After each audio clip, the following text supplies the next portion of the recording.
I think that men gossip more than women, but women lie more than men. We are all actors, meaning we're all liars. We graduate from high school, but we don't really graduate from high school.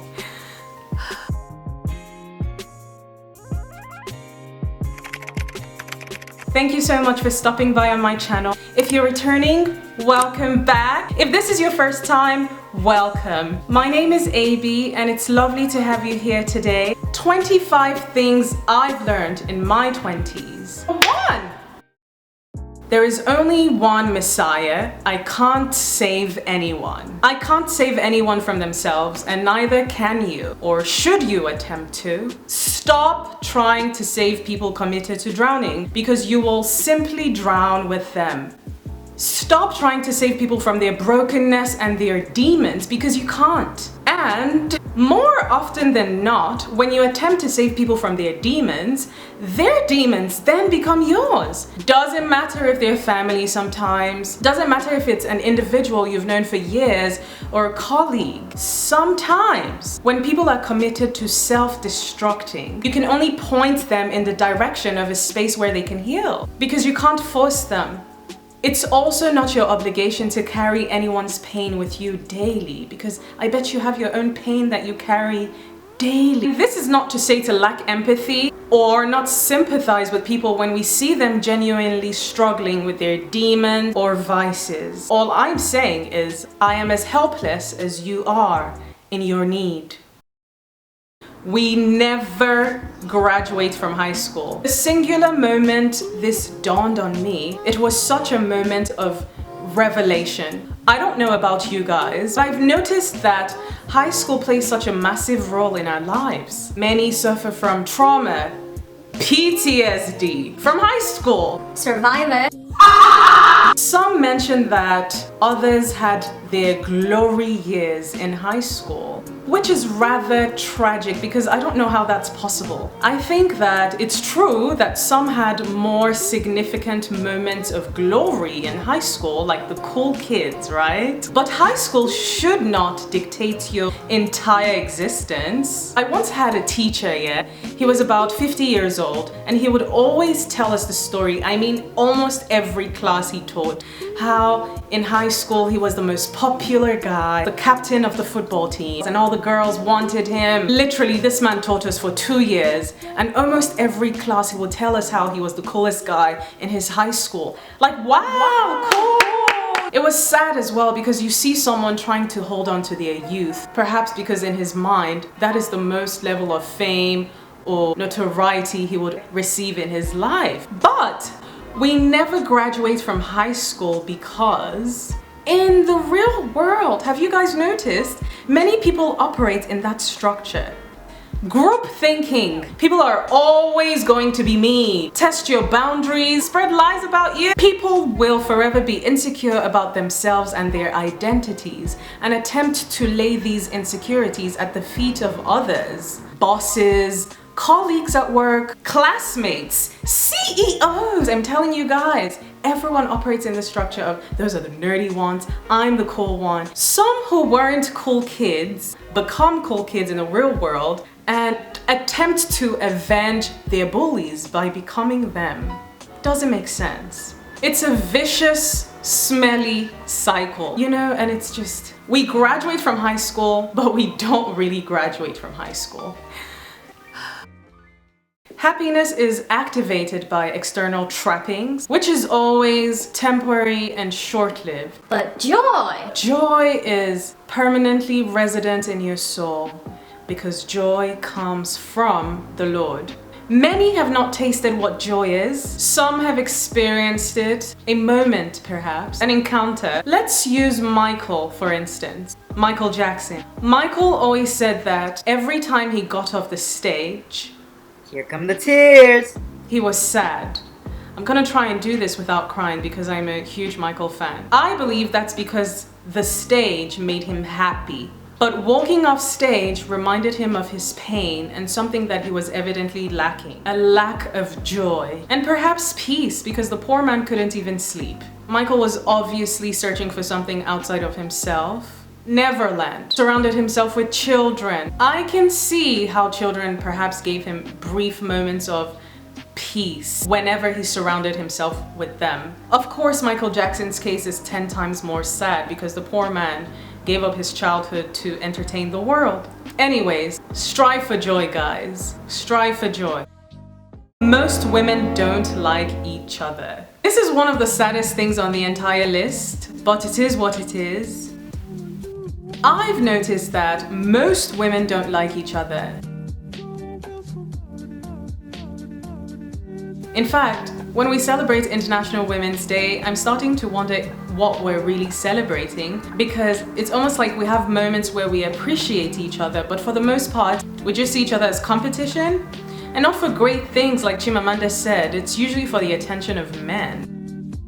Women are actively seeking the validation of men in their daily lives. They don't even care if they drag other women down with them in the process. In fact, that's usually the goal, and that's why this is so sad. I've learned to stop sharing private details about myself with anyone, but especially with women.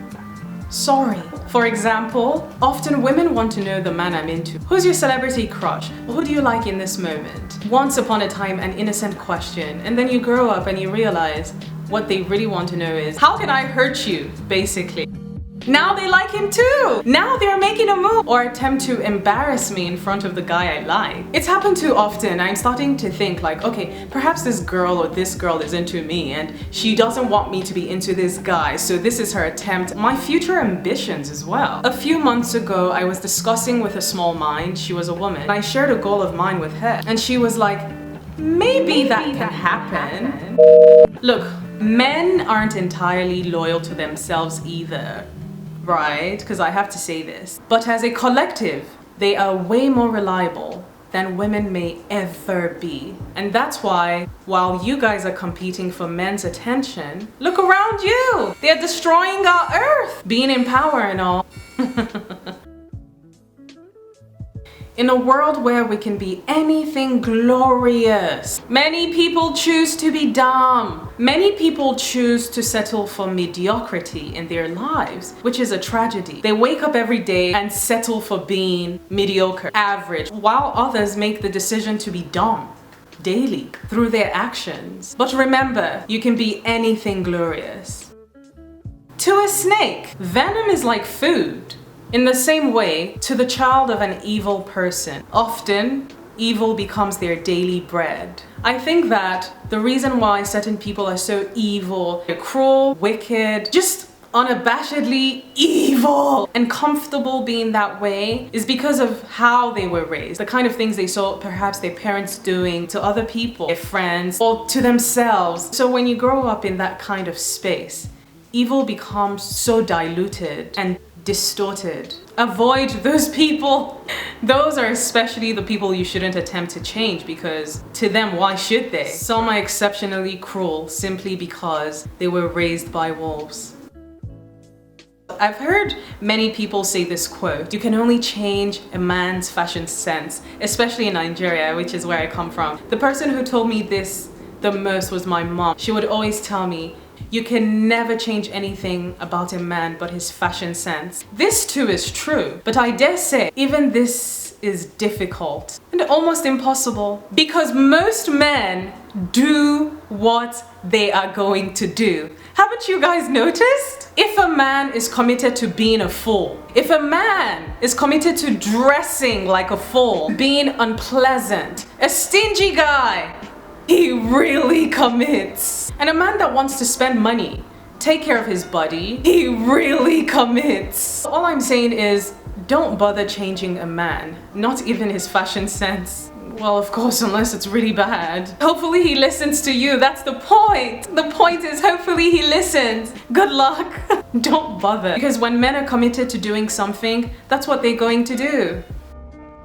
We are all actors, meaning we're all liars. We're all capable of lying and being liars. We've lied to our parents before, our boyfriends, our girlfriends, and some of us lie almost every day to ourselves, to our neighbors, to the postman. We're all capable of being actors. Some just get paid to do it for being more professional, or perhaps taking the craft more seriously, and being more disciplined, or knowing the right people. But two things will determine how far our acting careers go. One being the stage we are on. Secondly, our spectators.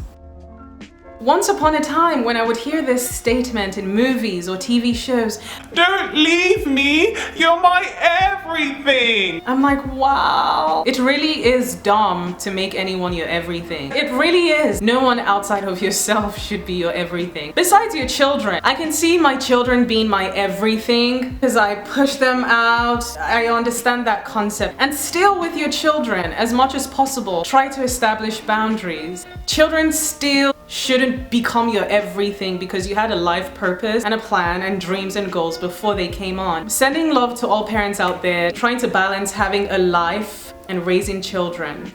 That's one way things become more complex. I understand that, even though I don't have kids. And if anyone said that to me, I would call the police. You're my everything. No, I'm not, because you're not my everything. Art is never finished, only abandoned. This is truly a gift. This quote is essentially saying, learn when to let go as a creative, because your work is never going to be 100% perfect or put together. Something can always be better and people will always have their opinions. When you know it's time to let go as an artist, as much as you can, try your best to let go. Otherwise, we may never see your work because it's never going to be 100,000% perfect.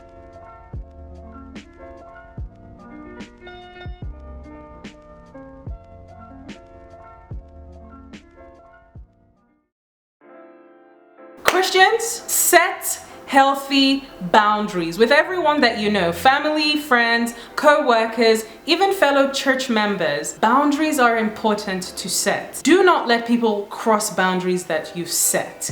And if they do, you have to remember to put them in their place. One time in school, I witnessed this funny situation between these two girls. One of them said something the other one didn't like. The one who said something apparently distasteful got slapped. And she was this quirky Christian girl. So she gets slapped by one of her classmates and she starts crying because I was right there. It was a very hot slap. I was like, oh, that could have never been me type of situation. And she goes, turns her other cheek. She's like, the Bible says if people slap you, you should turn the other cheek. And homegirl slaps her again. Yo! This happened over 10 years ago, but it's something I can't seem to get out of my mind because one, I wish I made that up, but I didn't. Two, that's not what the Bible said. It's not meant to be taken literally. Being a Christian doesn't mean that people get to walk all over you. No, you're not here for that. This one, I'm sure many would debate with me, but it's not up for debate. This is really a fact. I don't know about the statistic or the figure, but I know that men gossip more than women, okay? For some reason, women have been tagged as the ones that love to gossip. But in recent times, I've discovered that men gossip just as much as women, and maybe more. And theirs is worse because a lot of them portray themselves like they hate gossip. Like, oh, we're too cool. Our gender is too cool for that thing. It's for the ladies. You're lying. Have you guys heard men talking? Men, boys, about things that they did with a woman. And sometimes even a woman that they claim to love, they just share mad details with their friends, mad private details with their friends. Y'all don't, like, everything goes when it's with your boys or something. I think that men gossip more than women, but women lie more than men.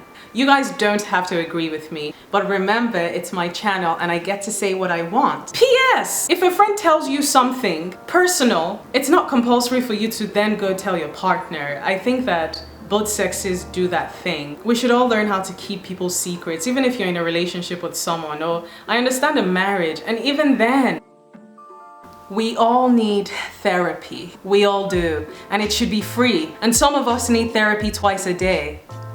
Guys, people go through a lot a lot. And from my research on this topic, mental health is total health and physical health is well-being. I genuinely think all across the world, therapy should be free for all citizens of every country because we're all traumatized. We have childhood traumas. We have ongoing traumas. One of the many things I don't want us to accept as a society is that it's normal for people to kill themselves. More so, at this rate, I lost one of my high school friends about 2 months ago. He killed himself. I never thought I would know anyone that would kill themselves because of the stigma surrounding suicide where I come from. And the continent as a whole, there's a stigma for sure, and it's not just Africa. Mental health is total health.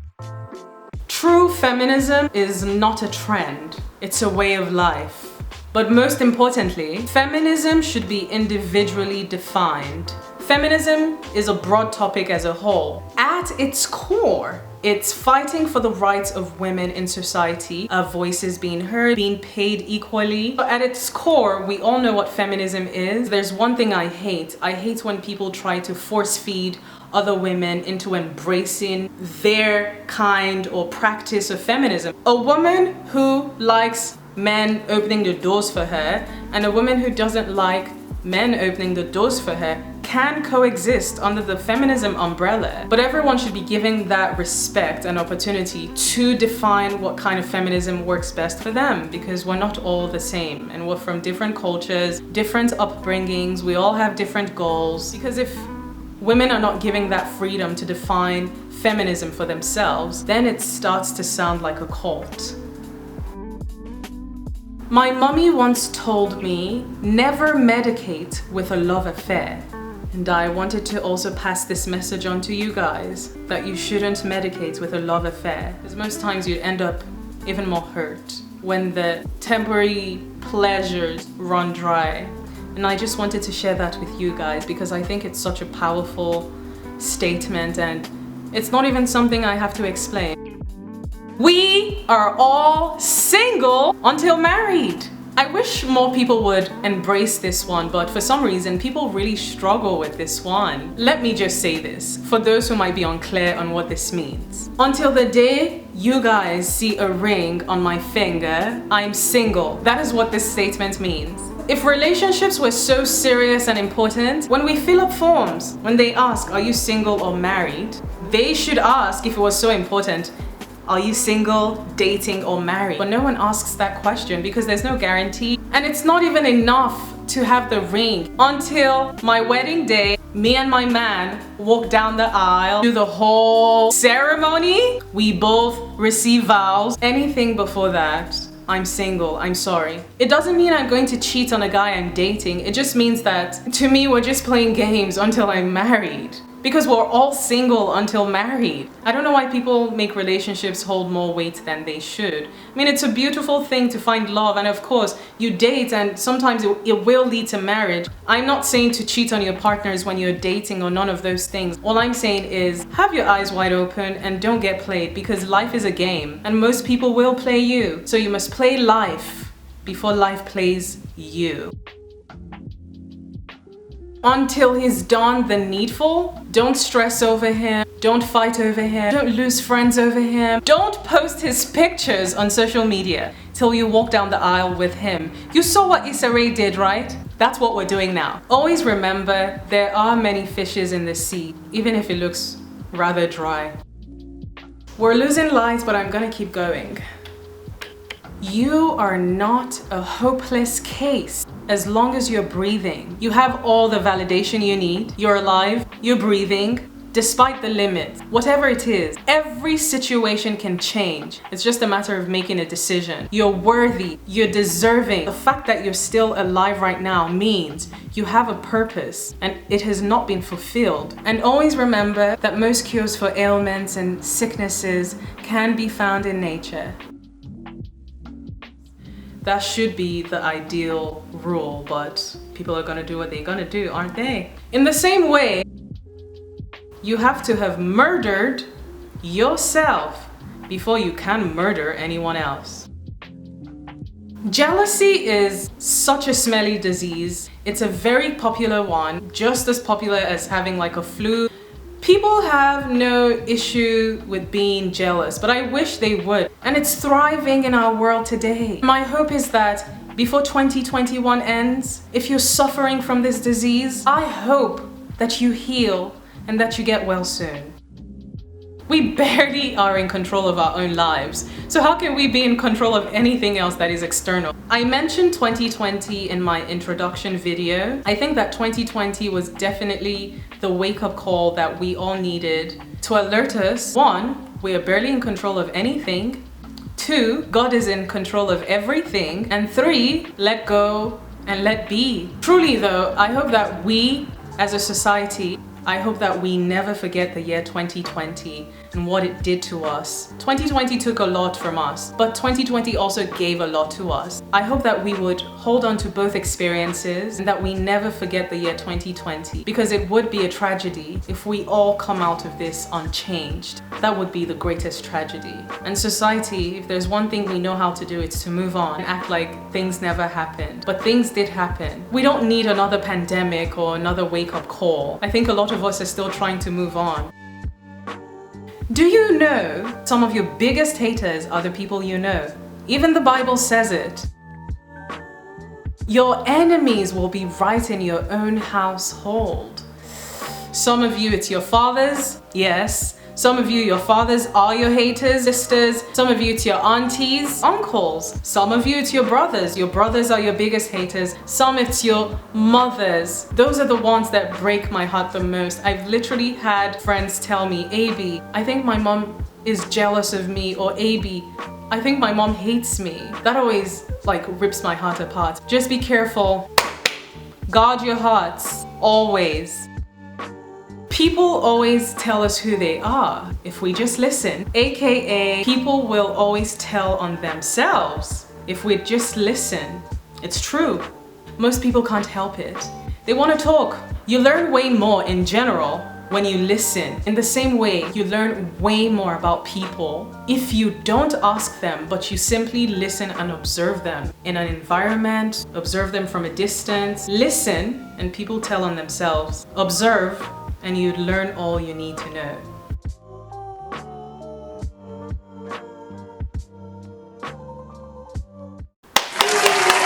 Very, very true. Pure hearts always win. It might not look like they win, they might not win in the moment, they might not win today, but they will always win. Pure hearts always win because they don't think about vengeance, they're forgiving, their hearts don't conceive evil. A pure heart will never intentionally hurt you. Pure hearts are blessed, majorly because God will always fight their battles.